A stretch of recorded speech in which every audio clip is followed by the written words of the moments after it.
മിശിഹായിലെ സ്നേഹം നിറഞ്ഞവരെ, സ്ലീഹാകാലം 7-ാം ഞായറാഴ്ചയിലേക്ക് തിരുസഭ പ്രവേശിച്ചിരിക്കുകയാണ്.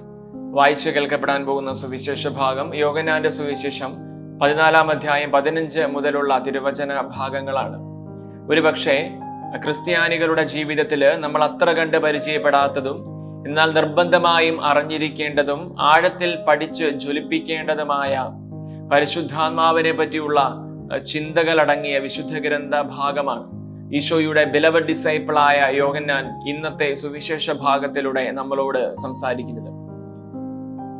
മറ്റൊരു സഹായകനെ ഞാൻ നിങ്ങൾക്ക് നൽകുമെന്ന് ഈശോയിലൂടെ യോഹന്നാൻ ശ്ലീഹ ഇങ്ങനെ എഴുതി വച്ചിരിക്കുകയാണ്. ഇവിടെ സഹായകനായിട്ട് ഉപയോഗിച്ചിരിക്കുന്ന പദം പാരാക്ലേത്തോസ് എന്നുള്ളതാണ്. ഗ്രീക്ക് റോമൻ കോടതി മുറികളിലെ വ്യവഹാര ഭാഷയായിരുന്നു പാരാക്ലേത്തോസ്.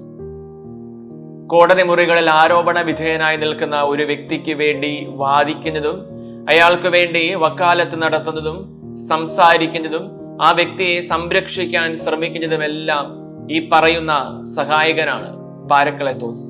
അങ്ങനെ നോക്കുമ്പോൾ ദൈവം കൂടെ നടക്കുന്ന സായാഹ്നങ്ങളിലെ പറുദീസ അനുഭവം പോലെ നമ്മുടെ കൂടെ സദാ നടക്കുന്ന ഒരു സഹയാത്രികനായ നമുക്ക് വേണ്ടി സംസാരിക്കുകയും നമ്മളെ സംരക്ഷിക്കാൻ ശ്രമിക്കുകയും ചെയ്യുന്ന നമ്മുടെ ഉറ്റ സ്നേഹിതനായിട്ട് ഈ സഹായകൻ പാരാക്ലേത്തോസ് പരിശുദ്ധാത്മാവ് മാറുന്നു. അതാണ് പുതിയ നിയമം, ന്യൂ ടെസ്റ്റമെന്റ്. മിശിഹ സമൃദ്ധമായി നമ്മളെ അനുഗ്രഹിക്കട്ടെ.